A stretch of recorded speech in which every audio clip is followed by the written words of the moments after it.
তোমার সঙ্গে তো প্রতিদিন অনেক রকম কথা হয়, অনেক কিছু জানি।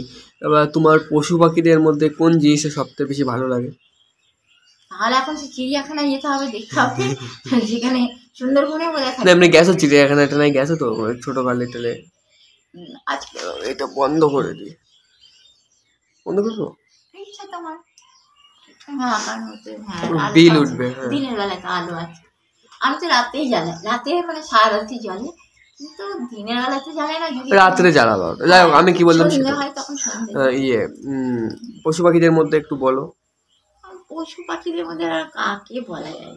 আর কি কি ভালো লাগে? এবার সবার তো একটা ফেভারিট একটা প্রাণী থাকে, আর আপনার কোন জিনিসটা সব থেকে বেশি ভালো লাগে? এখন এই বাড়িতে তো আমি যে আসে না, বিভিন্ন রকমের পাখি দেখা যায়। কখনো তার মধ্যে মোস্টলি বেশিরভাগ শালিক পাখি অনেক, কিন্তু তাদের নতুন নতুন শালিক, মানে অন্য কিছু আলাদা। তো শালিক পাখি দেখা যায়, আর তার মধ্যে কখনো কখনো দেখা যায় কোনো রঙিন পাখি, সেটা সব সময় না। যেমন আগে মাঝে একটা, মধ্যে। হ্যাঁ সেটা হয়তো কখনো দেখতে পাওয়া যায়, কখনো কখনো। একটা আমি তো সবসময় বাইরে যে দাঁড়িয়ে থাকি না, যে দেখবো কোথায় কোনো, আর যেতেও পারি না। গেলে হয়তো কলতলা পর্যন্ত যাই জল আনার জন্য, অতটা, তারপরে আবার তালা। তো আমি এখানে একটা পাখি মাঝে সাঝে আসতে দেখতাম, এখানে একটু বসতে, সকালে একটা পাখি এসেছিল। তো ও পাখিটার গায়ের রংটা, মানে শালিক পাখি না ওটা, তার গায়ের রংটা কিছু অন্যরকম ছিল।